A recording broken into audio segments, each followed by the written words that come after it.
It is Wednesday, April 3rd, 2024. This is another edition of Baseball Today. That is my man, Trevor Plouffe. I am Chris Rose, producer Dan along for the ride as well, as I am in a different city. So that's 3 days this week, 3 different cities around the state of California. And I don't know, do you like my artwork everywhere I go? I do. I actually like who you're with better than that. You brought your beautiful bride, Michelle, on camera before the show. We actually got a little heated before the show, too. Yes, we did. It might be a testy episode today, people. I like Rose locking horns like 2 stags out in a wild field somewhere. Oh, yeah. Well, I'm going to definitely lose that at least 11 times out of 10. Let's get to it, even though I'm not wearing a baseball hat because I showered and did my hair because we're That is a little weird. Today. Yeah, it's I know. A little weird, C. Rose.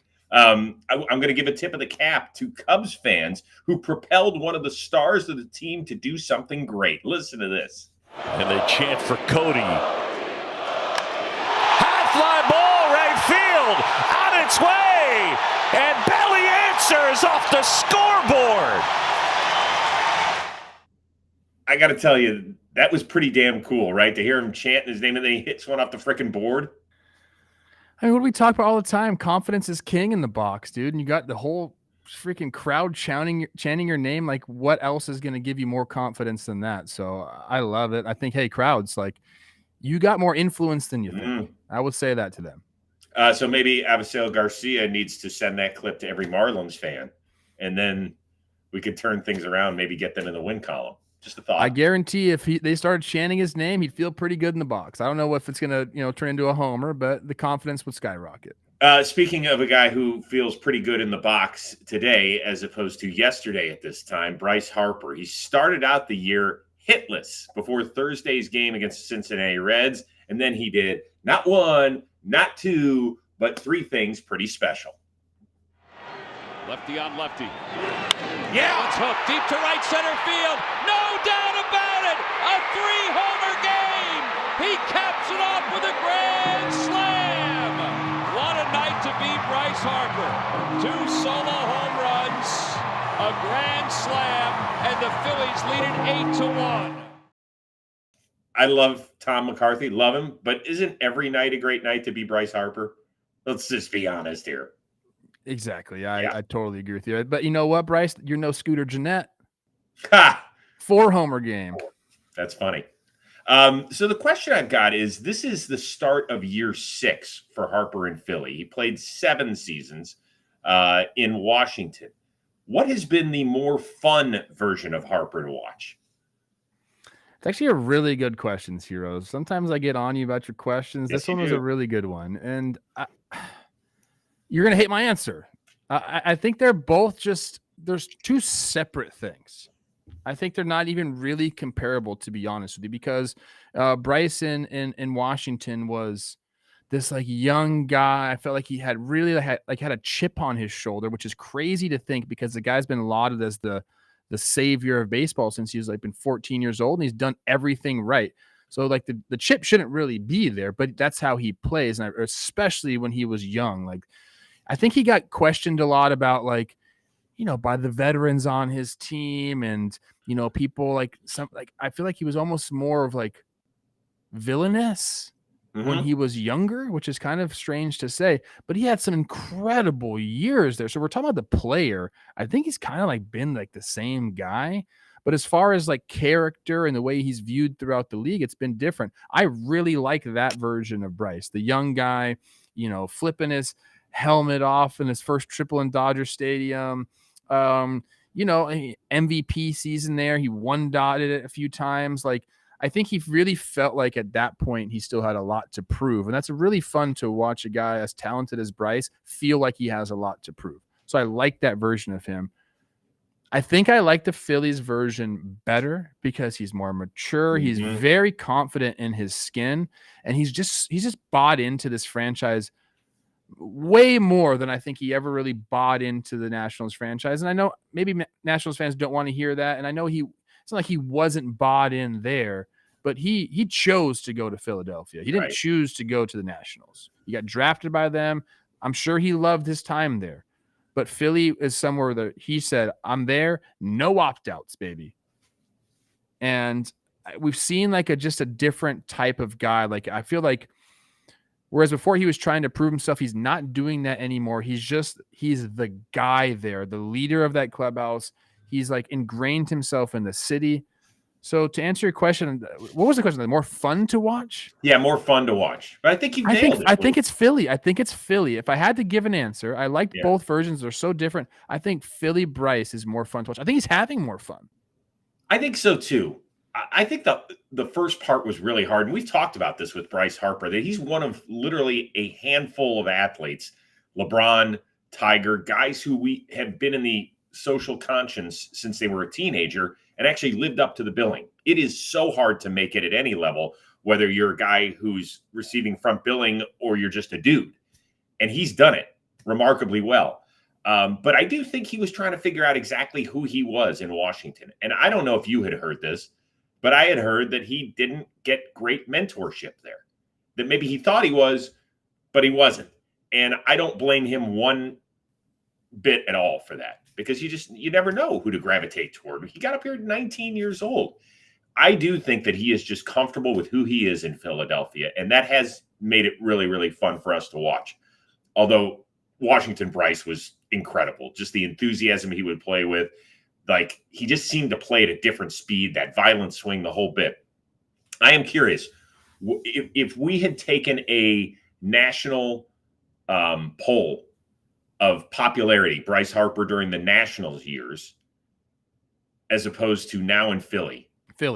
It's not even, wouldn't even think it's close. It's not even close. You know what? Harold Reynolds, my guy, had a really good point on this yesterday. I was watching MLB Network, and he said, when Bryce is in the outfield, or was in the outfield, there were times where he wouldn't be on the screen except when he was at bat.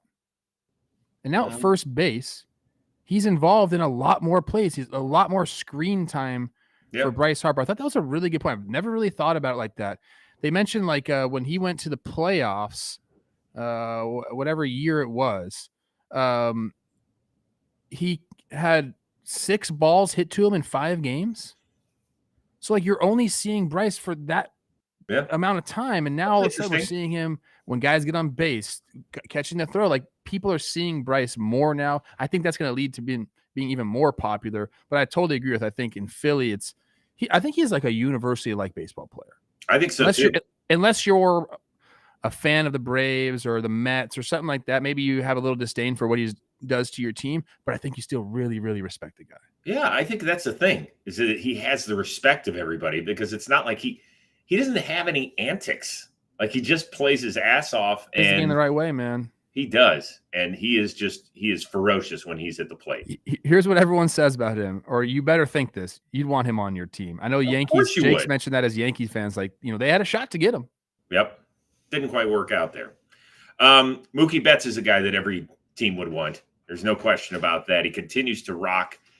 Leads the league with 5 homers. Took my guy Logan Webb deep last night. He is just sick. And he's doing this all while switching positions at the age of 32. Now, you mentioned it because you picked him to be your preseason MVP. You said, guys, like, pay attention to this. Do you think not enough people are, in terms of the positional move and the fact that he hasn't lost any ability at the plate?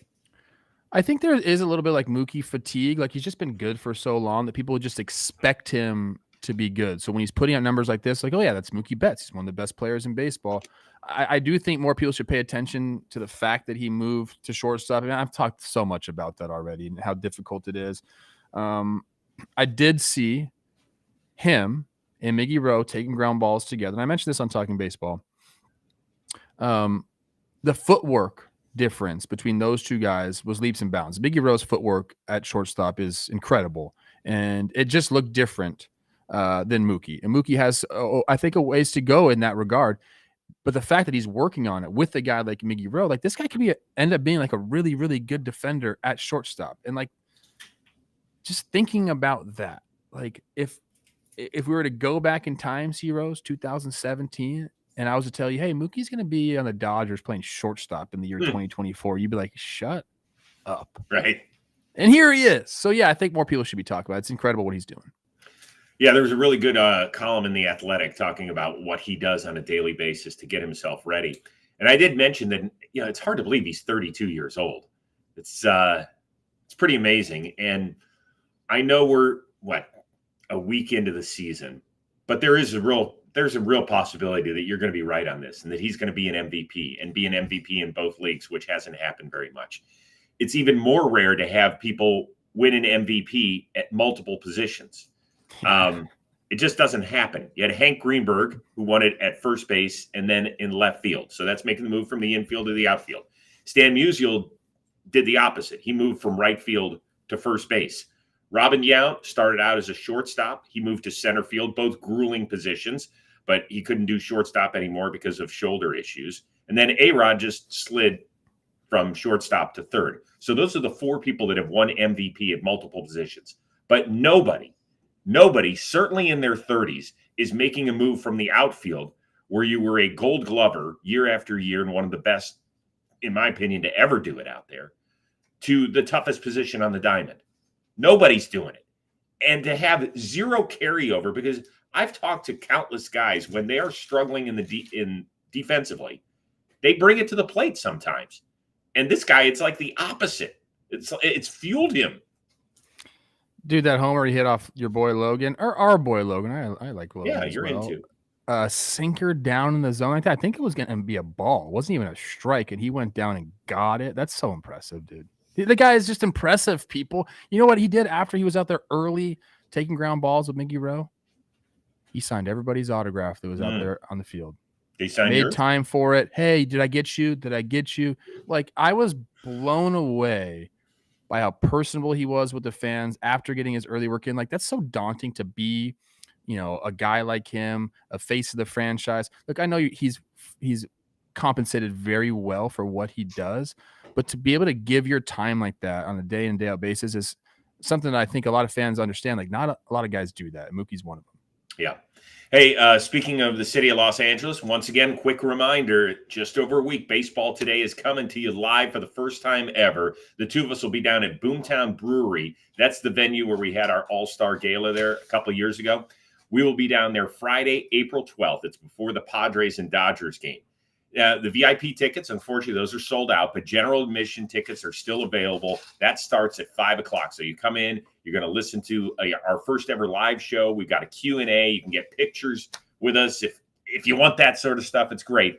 On top of that, if you plan on going to the game, there's a free Dodger Stadium Express shuttle. It's within a walking distance of Boomtown Brewery. So if you're going to the venue, no problem. Tickets can be purchased at shop.johnboymedia.com. We certainly hope to see you there. Go out and make this thing big, because if we have a successful turnout, then we will take it around the country. And that's something we definitely want to do, because we want to be able to mingle with the fans. That's the best part of our gig.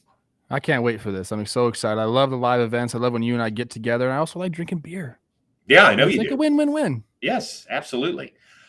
Speaking of win-win-win, that's all Shane Bieber's been doing in 2 starts. Last night, head-to-head against Luis Castillo out in Seattle, and Bieber did it again. 6 shutout innings, 9 more strikeouts. So if you're keeping tally so far this year, in his 2 starts, 20 strikeouts, and only 1 walk to go along with 2 wins for the Guardians.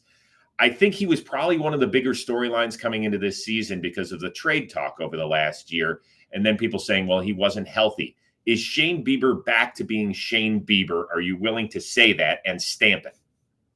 I mean, 2 starts in, yes. And the reason I think you can kind of say it is he has made some meaningful adjustments over last year. What were his numbers last year? I'm getting them up right now. Not good. First of all, to his out of starts. Yeah, 3.8. He made 21 starts. To his standards, that's not very good. A lot of other people would like that year, to be honest with you. But one thing that bit him last year was lefties. They hit him hard last year. So what can you do to combat that? Well, you can change your arsenal up a little bit. And he was a driveline guy this offseason. He wanted to get the velo back up, which I think it's ticked up a whole mile an hour, which is nice to see early on in the season. I know he's pitching some cold weather too, so maybe we'll tick up a little bit more as the season goes on. But then I think the big thing was he changed like his changeup grip and how he threw his changeup. And if you're having troubles against lefties, that's kind of the equalizer pitch as a right-handed hit pitcher. So he's throwing that a little bit more. He's throwing a little bit differently. He's bringing the cutter in on their hand. So when a guy like Shane Bieber, who's like, the definition of a pitcher, like there's just certain guys that are pitchers. Zach Gallen's a pitcher. Shane Bieber is a pitcher. They have stuff. They're not going to blow you away with their velocity and their the raw stuff, but they locate and they understand how to sequence. He's one of those guys. When he starts making meaningful adjustments like that and is able to utilize them and kind of locate them wherever he wants, then yeah, I mean, he's going to be better against those lefties this year. So his numbers are going to be better. So I just think he put the work into the offseason. He knows it's a walk year. Like, it wouldn't surprise me if we saw one of the better years of his career this year, as the focus is all there, as the adjustments that he's made. It's seeming like it's going to happen for him this year. Well, Austin Hedges, who, of course, is a co-host on the Chris Rose Rotation, his latest episode is out this week, and we spent a lot of time talking about Shane Bieber because he's now caught both of his starts. And he said he's going to be an even better version of Shane Bieber than the one that won the Cy Young Award.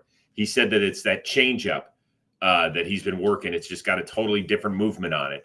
And you were talking about it being the great equalizer.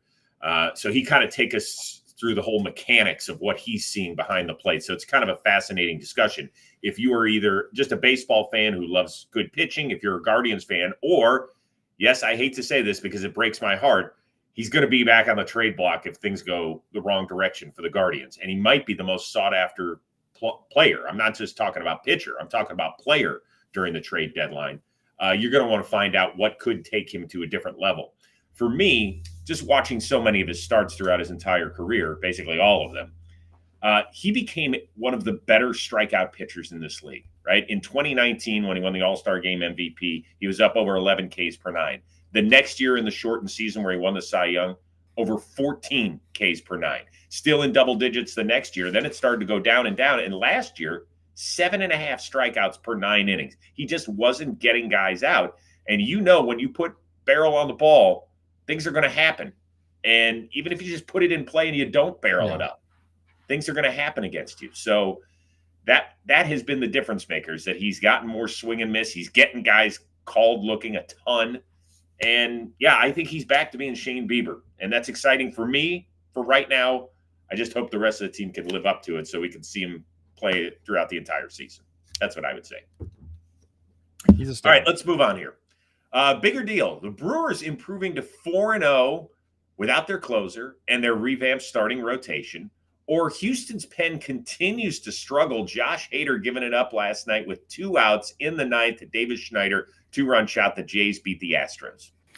I was watching that one live. I think he walked Turner on like 5 pitches to get the Schneider, and Schneider just pumped him, man. That's a big boy homer, too. It is interesting to me about the Astros and their bullpen and the homers that they've given up, and specifically the guys that have given them up. But I'm going to go with the Brewers on this one.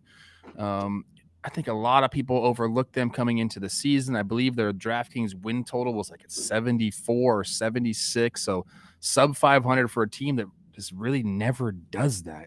Go back and look what they've done. I believe since they've been one of the more winningest teams in the National League over the last decade. So, like, this team just wins ball games. The way they've been doing it, I think, is a pretty sustainable way, to be honest with you. I mean, it's the core guys kind of getting it done. Yelich is having a good start to the season. They bring in Rhys Hoskins to pair with Yelly in the middle of that order. Obviously, he's had a great start to the season. Jackson Churio, who they've gave that contract to, he's had a nice start. And then in the bullpen, like, they've been able to just get pitching, Chris. Like, I know you want Devin Williams back there, but you got Abner Uribe throwing 100-mile-an-hour bowling ball sinkers up there. Yeah. Like, you're going to have a good chance. And so the bullpen's been there. They're playing really good defense. Bryce Terang, like, honestly, he's like kind of one of my favorite players to watch right now. Because he's crushing the ball. He's always been able to play a little bit of defense and run. I think he's got 6 stolen bases already. So, like, they're getting these contributions from guys that they thought they were going to get last year, but they're getting them this year. And that's kind of what it takes. Like, if you want to be a winning team, those guys, the freshmen last year, sophomore season, they got to get it going a little bit. You got to have Yelly doing it. You paid Reese to get it going and to do it in the middle of your lineup, and he's doing it. So, like, this was the plan kind of all along. This is what they wanted to look like. And I think it's got to be really refreshing and like almost like a relief if you're in the Brewers front office, being like, okay, we were right about this team. We did like our guys, and we know we can get by. We traded Corbin Burns, but we got a nice haul back in return. Cute. You like that one? Cute. So yeah, they're feeling good, man. And the Brewers 4-0 and the Pirates undefeated and the Tigers undefeated. Like, it's kind of got me fired up a little bit. Yeah, I think it's great. I did not pick them to win the division, did not pick them to make the playoffs. I love it when Milwaukee's good. I just feel good when their fan base is happy. I wish I was kind of home today and hadn't showered yet and done my hair, because then I could wear the really cool Brew Crew batting practice hat that I love. So I want to get that out there. So Brewers do something good over the next week when I'm home instead of on the road doing this show. I'm not going to say I'm concerned about the Astros, but it is funky the way that they have only one win. Like, it's fine to go out slow. But what is it that we talked about the minute they signed Josh Hader? This is the second time this week I've mentioned it on the show. You better be leading by the 7th inning or it's over.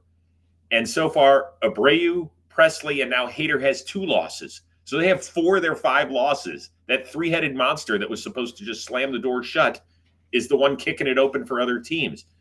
I'm sure things are going to be fine, but man, it is just a weird thing. And yes, the games in early April count just the same as the ones in September. And if we're going to have a 3-team race, like we think so, between Houston, Texas, and Seattle, then yeah, like, it sucks to be 1 out away. And those losses hurt. Those are like 2 losses in 1. Yeah, you at the end of the game there, Vladdy starts with a single, Bichette hits into a double play. You're sitting there feeling good about it. JT works a great at bat, and he's had horrible numbers against Hader. I believe he was 0 for 10 with 5 strikeouts before that at bat. And then Schneider bombs him. Go Schneider, man. Hey, maybe you got to give credit to the guys hitting the homers. Totally. And by the way, especially if you're going to rock that sort of stash. I mean, that one, I think it's the best one going in the sport, don't you? I like it. Dude, I think that one on the train tracks in left center. I heard it hit something. I don't know. Yeah, there was a good angle. There was a really good angle. I think it was either from like right center or something that showed just how high up the whole wall it went. It's pretty impressive. That's fun to hit homers there, dude. So I spent a lot of time, speaking of mustaches, on the drive up here yesterday. It was about 3 hours. And you look in the rearview mirror, and my mustache is obviously significantly darker than the rest of my beard. And I was like, do I go mustache one time? No. Just Michelle? Stop the conversation. No. Not listening. I love that. She goes, no, what? I'm not listening. Of course. Thank you. Should I go just mustache at some point? No. Oh, man. She almost gave me, I'm going to go call the divorce attorney. I told you. I know Michelle. She does not want that. She loves the beard, but the mustache is, all right, no go. Just thinking about it. Speaking, before we go to our 5th question, a word from DraftKings. It is officially time for fans to head to the ballpark and root for their home team as the baseball season gets underway. You got to get in on the action early this season with our partners at DraftKings Sportsbook. Right now, all new customers who bet $5 will get $150 in bonus bets instantly, and you got to use our code baseball today. That's one word, baseball today. Download the DraftKings Sportsbook app now. Like I said, new customers, use our code baseball today. All you have to do is bet $5 on any wager, and you'll get $150 in bonus bets instantly. That's promo code baseball today, only at the DraftKings Sportsbook. The crown is yours. Okay, while I was away, I was reading a little bit of the chat, and Muttley in Love was talking about the mustache. And he said, no, Chris, your face is already a mess. Oh, my God. That was hurtful. That was hurtful. Michelle, somebody called me ugly. No, yeah, she's not. Look, Muttley, you better not run into Mrs. Rose. Not happy with you right now. You got a great personality. I've got a great personality. So she said she would not marry an ugly man. That's right. Back in the day, I was hot. It was at least a 7 out of 10. That spiked hair. Oh, yeah. Man. Now, these days, I apologize to her 3 out of 5 days during the week, Monday through Friday, when I wake up and she has to look at me. I'm sorry. I can't keep up with her. All right. Anyway, before we close out, there was this note that was floating around social media last night, found at the Coliseum where the A's play. It was a handout sheet prior to the A's game against Boston. Among the detail list for employees to follow was, quote, if you see anything that says rooted in Oakland, it must be taken down immediately. And then something else that said, try not to highlight any product that says Oakland. If this is indeed a real thing, how much does it bother you? I mean, that's the thing. Like, I need to make sure this is a real thing. You know, we bash the A's a lot, and they do some silly stuff. And where they're at with their fan base in Oakland right now is it's not a good place to be. I don't know if it's real. If it is a real thing, it's just silly. There's other conspiracies out there, Chris. We got tagged in one on X. I don't know if you saw that. Yeah. Did you see it? What? There's a conspiracy. I'm going to get it up right now. Okay. Okay. Let's do it. And again, a conspiracy. I just got tagged this on X. The Last Dive Bar is an online store. They kind of did the fan fest, and they have merch, and most of their merch is surrounding, selling the team, like keep the A's in Oakland. Right. There's pictures of 4 guys wearing their bracelet. Right. They're bracelets like these. Yes. Just like that. The guys that have worn them are Estuary Ruiz, who got demoted because he needs to work on his things in the minor leagues instead of on their big league team, which they don't care about winning right now. It's more about development. He should be there. Christian Pache got traded. James Caprielian got released. Brilliant. I know that guy. He's like my buddy. I don't know why I didn't say that right. And then Brent Rooker, did he get benched? That's what this thing says. So like there are some conspiracies out there. And, the ownership and front office, like they want the brand to feel good. And that thing is dirty right now. It is not shining. So they're doing, if this is true, they're doing whatever they can to keep the brand shiny. They're doing a very poor job of it, Chris, in my opinion. Yeah. By the way, it doesn't even make sense. Like, let's just say this thing is real and it got put out there. Oh, wait. The pictures are apparently from the A's Twitter account. That's where they got them from. But that's not the first place I saw. It doesn't mean that it wasn't. No, I'm saying this tweet right here. Yeah. These pictures they're showing apparently were posted on the A's Twitter account. It has the Last Dive Bar on their wrist. Ah, got it. Okay. I don't know what to make out of all this stuff. I feel terribly about what's going on up there. That part of this whole thing is not going to change. If you were to ask anybody in the front office of the A's or ownership, they're moving. They're moving to Las Vegas, and that's that. And it's just a big old mess. And we don't know where they're going to play the next 3 years after this. They're not going to be able to play in Las Vegas. It's going to be too damn hot in that minor league stadium. I don't know if it's Sacramento. I don't know if it's Salt Lake. I don't know. Who knows? But it's going to keep getting uglier before it eventually solves itself. And they're going to lose a lot of ball games. I know that. Oh, my God. Are they going to lose a lot of ball games? Hey, I don't think they made any errors last night. And now, the thing that, they probably want to lose ball games, get higher draft picks, but now there's a lottery, so they're not even guaranteed like the first picks and stuff like that. It's very interesting. Yeah, it's just I even kind of regret putting that story in there, but it's just I didn't know what to make of it. I saw that thing last night. I was like, okay, interesting. All right, we are back at it again on Thursday. I think we're going to go early. We're probably going to go 10:30 Eastern. So if you want to join us live in the chat and make fun of how ugly at least half of the co-hosts are, feel free to come back and do that. Yeah, I can take it. I'm a big boy. I know I haven't aged well. You are a big boy. Happens. I still have a great personality, Michelle. Yeah, and a smoking hot wife, so good for you. She laughed at that. Okay, so for our one-of-a-kind producer, Dan Rourke, and the uber-talented Trevor Plouffe, I am the 4 out of 10 Chris Rose. We will see you Thursday at 10:30 Eastern on Baseball Today.